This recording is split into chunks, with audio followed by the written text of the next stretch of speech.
राधे कृष्ण राधे कृष्ण। इंद्रियों और मन के रहते समस्त दोषों की प्राप्ति तथा उनके शमन से समस्त गुणों की और परमात्मा की प्राप्ति का वर्णन। श्री वशिष्ठ जी कहते हैं, श्री राम, मुनियों में श्रेष्ठ धीर वीतहव्य मुनि ने विशुद्ध धारणा से युक्त बुद्धि से एकांत में स्थित होकर पुनः अपनी इंद्रियों को भली भांति इस प्रकार समझाया। इंद्रियगण, मेरे पूर्व में किए गए आत्म तत्व के उपदेश से तुम लोगों की यह मिथ्याभूत सत्ता नष्ट हो ही गई, ऐसा मैं मानता हूँ, क्योंकि तुम अज्ञान से उत्पन्न हुए हो। हे चित्त, तुम देखो कि तुम्हारे कायम रहने से अज्ञानी मूर्खों के राग द्वेष आदि तरंगों से युक्त संसार रूपी नदियों का समूह काल रूपी विशाल समुद्र में प्रविष्ट हो रहा है। देखो, एक दूसरे के अहंकार से होने वाले एक दूसरों के वध, पराजय, उत्पीड़न आदि की चिंताओं से युक्त दुख की पंक्तियां कहीं से उसी प्रकार गिर रही है जिस प्रकार वृष्टि की धाराएं गिर रही हो। अपने विलासों से शब्द करता हुआ लोभ रूपी पक्षी राग द्वेष रूपने तीक्ष्ण ठोर द्वारा इस जीर्ण शरीर रूपी वृक्ष के सम दम आदि गुण समूह रूपी फल पुष्पों को कतर रहा है। अपवित्र दुष्ट आचरण करने वाला काम रूपी कर्कश मुर्गा हृदय के राग द्वेष आदि दोष रूप कूड़े के ढेर को इधर उधर बिखेर देता है। मोह रूपी महारात्रि में भयावह ज्ञान रूपी उल्लूक हृदय रूपी वृक्ष के ऊपर शमशान में वेताल की भांति चारों ओर से प्रलाप कर रहा है। इंद्रियगण, आप लोगों के विद्यमान रहने पर ये और इनसे दूसरी भी बहुत सी इच्छा, कामना, वासना, सप्रिय आदि अशुभ श्रियाँ रात्रि में पिशाचिनियों की तरह उछल कूद मचाती रहती है।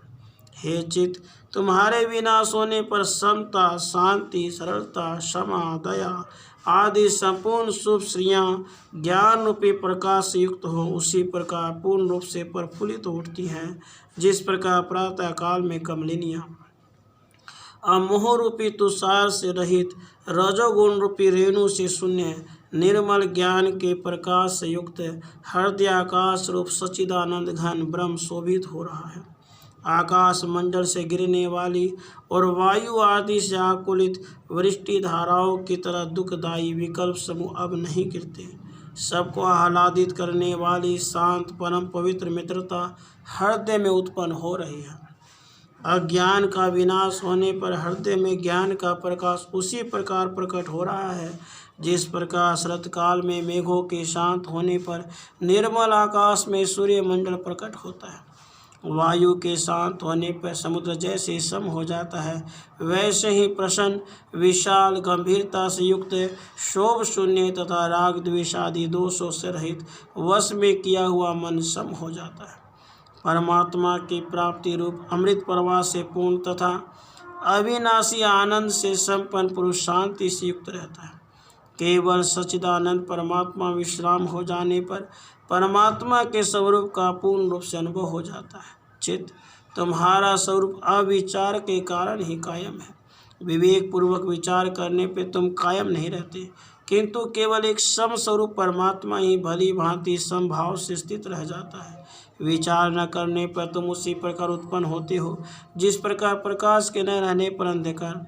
हे चित्त, विचार से तुम्हारा स्वरूप उसी प्रकार विनिष्ट हो जाता है जिस प्रकार प्रकाश से अंधकार, क्योंकि जिसकी विवेक से उत्पत्ति होती है उसका विवेक से विनाश हो जाता है। जैसे प्रकाश से अंधकार का विनाश होता है और प्रकाश का भाव होने पर अंधकार हो जाता है, तुम्हारी इच्छा न रहने पर ही विचार के दृढ़ हो जाने पर सुख की सिद्धि के लिए तुम्हारा चारों ओर से विनाश प्राप्त हुआ है। अभितहव्य मुनि अपनी स्थिति का वर्णन करते हैं। सौभाग्यवश मैं समस्त चिंता जबरों से मुक्त हो गया हूँ, शांत हो गया हूँ, चारों ओर से तृप्त हो गया हूँ। मैं तुरीय पदरूप परमात्म स्वरूप अपनी आत्मा में स्थित हो गया हूँ। इसलिए निश्चय हुआ कि संसार में जिसकी स्थिति विवेक पूर्वक विचार करने पे कायम हो ही नहीं सकती, वह चित्त है ही नहीं, है ही नहीं। किंतु परमात्मा तो अवश्य ही है, अवश्य ही है। परमात्मा को छोड़कर और कुछ भी उससे भिन्न है ही नहीं। सब प्रकार के मलों से रहित आत्मा के अंदर यह आत्मा है, इस प्रकार की कल्पना हो ही नहीं सकती, यह मैं मानता हूँ। क्योंकि एक अद्वितीय आत्मा में इदम रूप से अन्य वस्तु की सत्ता से होने वाली कल्पना कैसे हो सकती है। इसी प्रकार मैं यह आत्मा हूँ, इस प्रकार कल्पना न करता हुआ मैं मौनी होकर उसी प्रकार अपने विज्ञान आनंद घन परमात्मा स्वरूप में स्थित हूँ, जिस प्रकार जल में तरंग। अतः उस वासना शून्य जीव के आश्रय से रहित, प्राण संचार से रहित, भेदभाव से शून्य, दृश्य से रहित, ज्ञान स्वरूप मन और वाणी की चेष्टा से शून्य विज्ञान आनंद घन परमात्मा को प्राप्त करके मैं परम शांत हूँ। राधे कृष्ण, राधे कृष्ण।